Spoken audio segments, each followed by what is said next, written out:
Hi everyone, welcome back to my channel. I hope you all are doing good.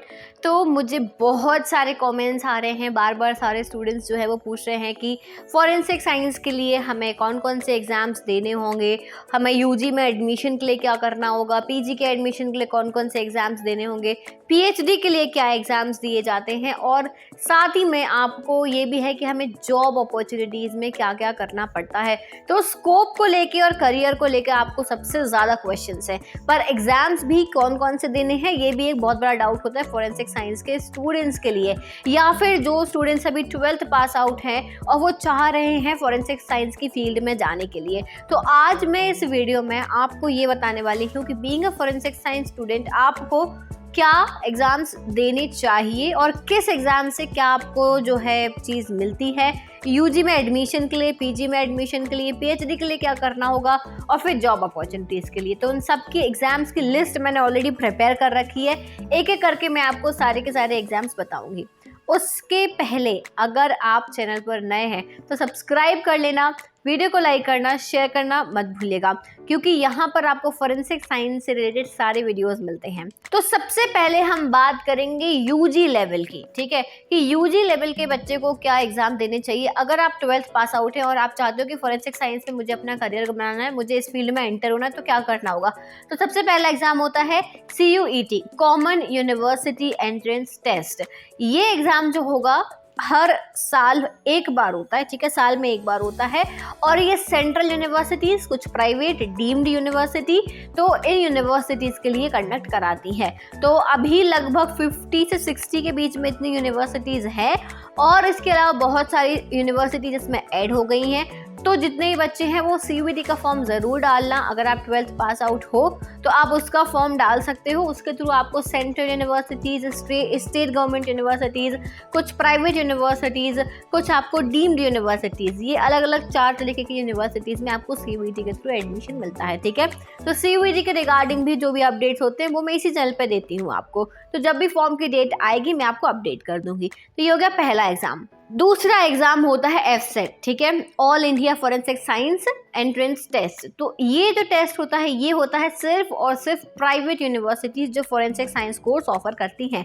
तो आप लोग FSET का form भी डाल सकते हो, ठीक है, उसका भी आपको फॉर्म डालना होगा, फिर एंट्रेंस एग्जाम होगा, फिर एंट्रेंस एग्जाम्स के मार्क्स के बेसिस पर आपको यूनिवर्सिटीज़ जो है या कॉलेजेस जो हैं, बेसिकली ये जो प्राइवेट कॉलेजेस होते हैं वो उनके लिए ये एग्ज़ाम होता है FSET। तो आपको ये 2 एग्ज़ाम्स देने हैं। FSET भी साल में एक बार होता है, एक ही बार ये एग्जाम होता है। अभी इसकी डेट निकल चुकी है, अभी नेक्स्ट ईयर जो है वो आएगा नए सेशन वाले स्टूडेंट्स के लिए। CUET की भी डेट जा चुकी है, FSET की भी डेट जा चुकी है। तो FSET और CUET दोनों के जो अपडेट्स होते हैं वो मैं इसी चैनल पे देती हूँ। चलो, ये हो गई यूजी की बात। इसके अलावा भी अब जो बाकी कुछ यूनिवर्सिटीज़ बची रहती हैं, इनमें जो नहीं आ रही हैं वो अपना खुद का एग्ज़ाम कंडक्ट कराते हैं। तो यूनिवर्सिटी का अपना पर्सनल एंट्रेंस टेस्ट होता है, तो वो आपको उनकी वेबसाइट्स पर जा के चेक करना होगा कि वो कब कराती। बाकी यूजी लेवल में आपको FSET और CUET देना है, ज़्यादा उसमें दिमाग नहीं लगाना, क्योंकि इन्हीं में सारी यूनिवर्सिटीज़ कवर हो जाते हैं, ठीक है। अब हम बात करते हैं पीजी लेवल के लिए। तो पीजी लेवल के लिए भी सेम है कि आपको CUET पीजी का एग्जाम देना होगा। CUET पोस्ट ग्रेजुएट एग्जाम में क्या होता है, ये भी साल में एक बार कंडक्ट कराया जाता है, ठीक है। इसमें भी सेंट्रल यूनिवर्सिटीज़ रहती हैं, स्टेट यूनिवर्सिटीज़ भी हैं, कुछ प्राइवेट, कुछ डीम्ड यूनिवर्सिटीज़ है। तो जो भी यूनिवर्सिटी आपको MSc फॉरेंसिक साइंस ऑफर करती हैं उनके लिए आपको यहाँ पे जो है CUET का फॉर्म डालना होगा। और मैं बता दूँ, जैसे NFSU हो गया, NFSU सेकेंड एग्जाम मैं बता रही हूँ। NFSU का एंट्रेंस एग्जाम दूसरा एग्जाम होता है जो आपको भरना है। NFSU खुद अपना एग्जाम कंडक्ट कराता है और अभी फॉर्म उसके डल रहे हैं, अभी टाइम है। अगर आप अभी ये वीडियो देख रहे हो, फॉर्म डालना चाहते हो तो आप डाल सकते हो। तो साल में एक बार कराता है NFSU, और NFSU is one of the leading universities who provide forensic science as a course, ठीक है। बहुत अच्छी यूनिवर्सिटीज़ है। NFSU की कई सारी ब्रांचेस हैं, कई सारी जगह पे हैं, तो इनके आप कहीं पे भी देख सकते हो। इनका पूरा आप जब वो देखोगे ना ब्रोशर, तो आपको उसमें समझ में आ जाएगा। तो ये हो गई NFSU दूसरा एग्जाम। तीसरा अगेन FSET भी होता है आपका पीजी लेवल के लिए भी। तो ये हो गए 3 एग्जाम्स पीजी के स्टूडेंट्स के लिए। पोस्ट ग्रेजुएट लेवल पर अगर आप एग्जाम दे रहे हो तो आप यहाँ पे ये 3 एग्जाम्स दे सकते हो। अब आ जाओ भाई तीसरा, कि अगर आप PhD करना चाहते हो तो उसके लिए क्या करना होगा। आपने BSc कर ली, आपने MSc कर ली फॉरेंसिक साइंस से, अब आप चाहते हो कि भाई मुझे रिसर्च में जाना है या फिर मुझे PhD करनी है, मुझे जो है असिस्टेंट प्रोफेसर बनना है। तो असिस्टेंट प्रोफेसर के लिए देखो, आप जनरली भी नॉर्मली भी एडमिशन हो जाते हैं यूनिवर्सिटीज़ में। यूनिवर्सिटीज़ खुद का एंट्रेंस कंडक्ट कराती हैं और एडमिशन ले लेते हैं, ठीक है। इंटरव्यू होगा और एडमिशन हो जाएगा। तो हर यूनिवर्सिटी का अलग अलग फॉर्म डलता है, चाहे आप डॉक्टर हरि सिंह और विश्वविद्यालय की बात करो, आप NFSU की बात करो, आप सेज की बात करो, तो हर यूनिवर्सिटी जो है वो अपना अपना एंट्रेंस एग्जाम कंडक्ट कराते हैं और PhD में एडमिशन लेते हैं। लेकिन एक जो नेशनल लेवल टेस्ट होता है वो होता है UGC नेट, ठीक है। UGC नेट का एग्ज़ाम आपको क्लियर करना ज़रूरी क्यों है? क्योंकि UGC नेट वाले स्टूडेंट्स को एंट्रेंस एग्ज़ाम नहीं देना पड़ता है किसी भी यूनिवर्सिटी का। अगर आप नेट क्वालिफाइड हैं तो आप डायरेक्ट जाके एग्ज़ाम दे सकते हो। और UGC नेट इसलिए भी इम्पॉर्टेंट होता है क्योंकि आपको अगर असिस्टेंट प्रोफेसर बनना है तो उनके लिए UGC नेट क्वालिफाइड होना कंपलसरी होता है, ठीक है।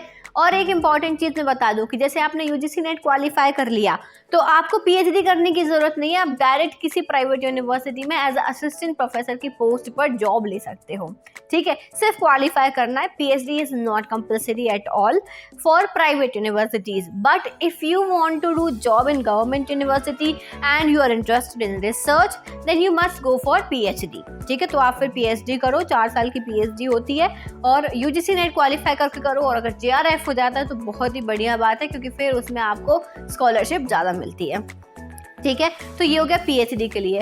अब आ जाओ भाई जॉब्स के लिए कौन कौन से एग्ज़ाम देने पड़ते हैं। तो जॉब्स के लिए भी बहुत इंपॉर्टेंट चीज़ आपको अब ध्यान से सुनना, क्योंकि MSc कर ली, BSc कर ली हमने, किसी ने नेट क्वालिफाई भी कर लिया, अब हमें यही नहीं पता हम उसके लिए क्या करें, जॉब के लिए क्या करें। तो देखो, एक एग्ज़ाम होता है सबसे important, fact and fact plus.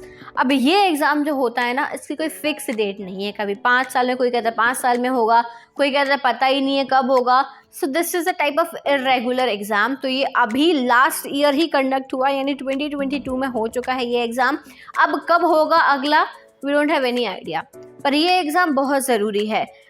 मेरे टाइम पे मुझे गाइड करने के लिए कोई नहीं था, तो हमसे ये जो गलतियाँ हुई हैं कि हमने जो एग्ज़ाम्स नहीं दिए हैं, वो मैं नहीं चाहती कि आपसे भी वो गलती हो। तो फैक्ट और फैक्ट प्लस का एग्ज़ाम आप तभी दे देना जब आप अपनी पोस्ट ग्रेजुएशन कर रहे हो।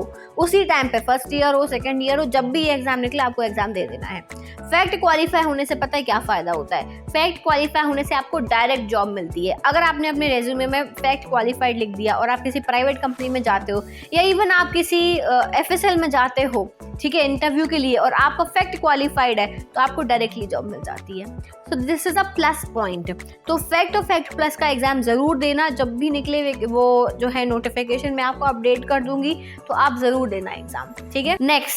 नेक्स्ट आता है एक एग्ज़ाम होता है SSC। भाई SSC तो सबको पता है, SSC, PSC, UPSC, ये वाला SSC बोल रही हूँ मैं, ठीक है। जो होता है स्टेट सर्विस कमीशन का एग्ज़ाम जो होता है SSC, इस एग्ज़ाम के थ्रू भी रिक्रूटमेंट होते हैं। नाउ ये जो चीज़ है ये बहुत ही कम लोगों को पता रहती है। जब हम UG कर रहे होते हैं या हम PG कर रहे होते हैं तो हमको नहीं मालूम होता है कि अच्छा SSC के थ्रू भी रिक्रूटमेंट होता है। इसमें होता क्या है, ऐसा नहीं है कि हर साल वैकेंसी आएगी, कि इस साल आई है अगले साल भी आएगी उसके बाद भी आएगी, नहीं, ऐसा नहीं होता है।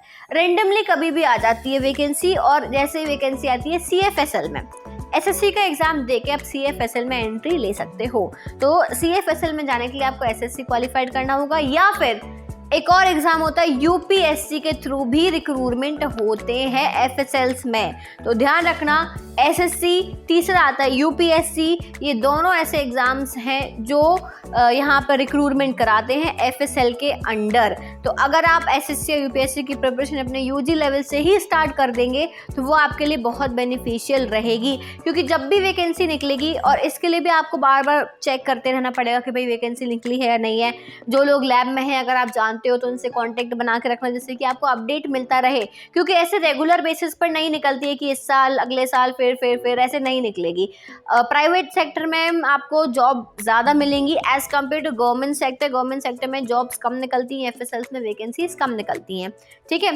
धीरे धीरे इसका स्कोप बढ़ रहा है गवर्नमेंट सेक्टर में भी, बट हाँ, फिलहाल के लिए ऐसा नहीं है कि हर साल फिक्स नंबर ऑफ वैकेंसी निकलेंगी ही निकलेंगी, ठीक है।